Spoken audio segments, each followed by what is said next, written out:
अभिवादन स्वीकार कीजिए ब्रजेश मिश्रा का और आप देखना शुरू कर चुके हैं द डिबेट। बहनों भाइयों, अब हम छठवें चरण में प्रवेश कर रहे हैं, लेकिन छठवें चरण तक पहुंचते पहुंचते एक बड़ा विवाद भी उत्तर प्रदेश की राजनीति में खड़ा हो गया है।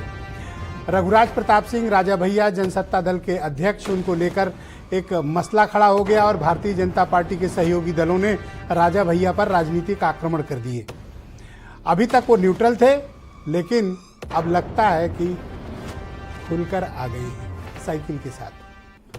आज चर्चा इस विषय पर होगी कि जिन 14 सीटों पर चुनाव होने जा रहा है उसमें रघुराज प्रताप सिंह की क्या भूमिका होगी, और ये जो उन पर अटैक हुआ इसके कारण क्या हैं, और क्या रघुराज प्रताप सिंह राजा भैया के इंडिया अलायंस के पार्टी के कुछ सीटों पर समर्थन करने से क्या एनडीए कुछ कमजोर होगा, या फिर सही वक्त पर राजा ने सही चाल चली है।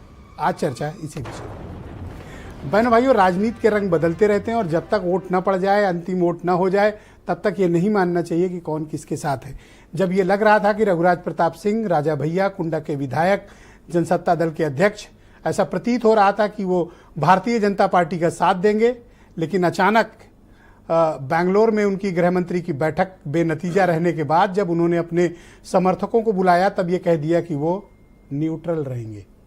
न्यूट्रल होने का अर्थ उनके कार्यकर्ता और पदाधिकारी समझ गए, लेकिन जो नहीं समझे वो वोटिंग वाले दिन एक मसला हो गया।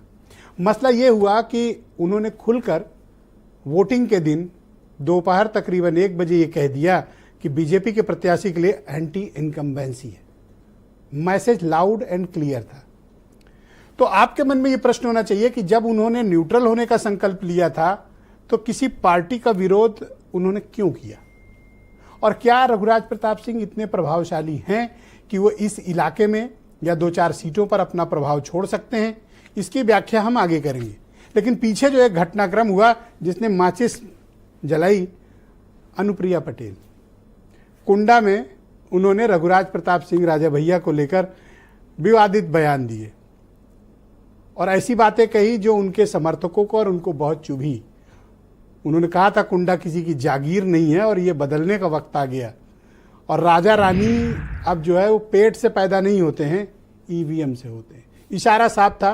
स्वघोषित राजाओं का भी जिक्र किया उन्होंने, लेकिन इशारा साफ था और ये अनप्रोवोक्ड अटैक था, क्योंकि न तो वो लड़ रहे थे न उनके प्रत्याशी थे। वैसे भी वो नाराज बैठे थे। क्यों? क्योंकि विनोद सोनकर को टिकट मिलने के बाद उन्हें लगा कि बीजेपी ने उनके साथ ठीक नहीं किया है। ऐसे में एक और अटैक आ गया तो जाहिर सी बात है कि गुब्बारे में पिन चुभ ही गई और वोटिंग के दिन वो रिफ्लेक्ट हुआ।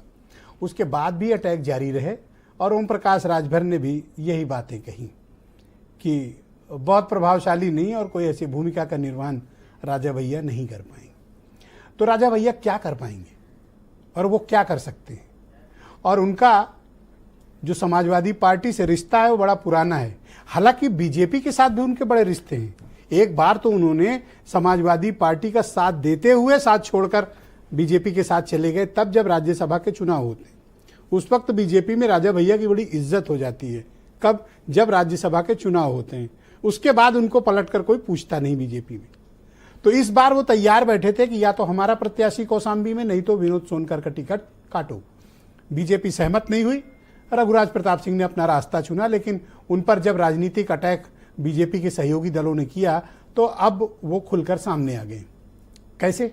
आज अखिलेश यादव ने प्रतापगढ़ के मंच से यह ऐलान किया कि जो हमसे पहले नाराज रहते थे वो भी हमारे साथ आ गए हैं, और आज अखिलेश यादव की रैली में बड़ी तादाद में पीला झंडा भी लहराया जा रहा था जो जनसत्ता दल का है। रघुराज प्रताप सिंह की फोटो लगी झंडों के साथ, यानी खुलकर साथ आ गए हैं। मिर्जापुर में उन्होंने आधिकारिक रूप से अनुप्रिया पटेल के खिलाफ समर्थन दिया, रमेश बिंद समाजवादी पार्टी के प्रत्याशी को। कौशाम्बी में खुलकर, प्रतापगढ़ में खुलकर, मिर्जापुर में खुलकर। तो क्या वो इस चुनाव में कोई इंपैक्ट डालने की स्थिति में है, या उनका जनाधार सिर्फ कुंडा और बाबागंज तक सीमित है? और वाकई में ये राजा रानी की कहानी, इसके क्या तात्पर्य है? क्या राजा और रानी ईवीएम से पैदा होते हैं? बहन भाइयों, ये डेमोक्रेसी है। राजे रजवाड़े तो कब के खत्म हो गए, ना उनका अब कोई वजूद बचा है। और न राजा लिखना अब उचित है। पर मसला इस बात का है कि जब राजा रानी पेट से नहीं पैदा हो रहे हैं और डेमोक्रेसी में कोई जगह भी नहीं है, तो अनुप्रिया पटेल ने ये क्यों कहा कि राजा और रानी ईवीएम से पैदा होते हैं। तो इसका मतलब कि सभी सांसदों और विधायकों को अनुप्रिया पटेल के मुताबिक अपने नाम के आगे राजा लगा लेना चाहिए। ऐसा भी नहीं होना चाहिए।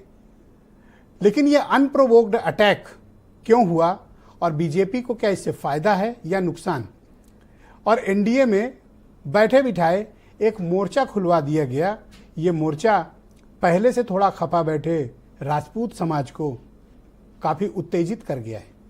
क्या इस मसले का कोई प्रभाव है? आज हम इस डिबेट में असेस करेंगे कि इसका इम्पैक्ट क्या है।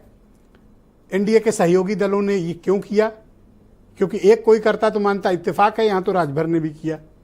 तो इसका मतलब ये कोई राजनीतिक तैयारी भी तो हो सकती है, कोई राजनीतिक प्रक्रिया भी तो हो सकती है शायद। आप कुछ बयान सुने, फिर आज की डिबेट आगे बढ़ेगी। तो ऐसे स्वघोषित राजाओं को जिन्हें लगता है कि कुंडा हमारी जागीर है, उनके भ्रम को तोड़ने का अब आपके पास एक बहुत बड़ा सुनहरा अवसर आ चुका है। ईवीएम से राजा नहीं पैदा होता है, ईवीएम से जनप्रतिनिधि पैदा होता है। जनप्रतिनिधि का जन्म होता है और उसकी आयु, उसकी अवस्था 5 वर्ष की होती है। 5 वर्ष बाद जनता जनार्दन ये तय करती है कि इसको जीवन दान, पुनर्जन्म, पुनर्जीवन देना है या नहीं। तो इस लोकतंत्र में अब राजा नहीं पैदा होते हैं, न तो रानी की कोख से और न ही ईवीएम की मशीन से। हम लोग पहले चरण से लेकर के 5वें चरण तक एक तरफा विजय की ओर हैं। हम 300 पार कर चुके हैं और 7वें चरण तक हम 400 पार करेंगे। हम लोग राजा भैया जी के समर्थन से नहीं, भाजपा अपने संगठन और अपने काम के बल पर से। जो लोग थोड़ा बहुत नाराज रहते थे, आजकल वो भी साथ आ गए कि नहीं आ गए? बताओ, आपकी सब तरफ से मदद हो रही है कि नहीं हो रही?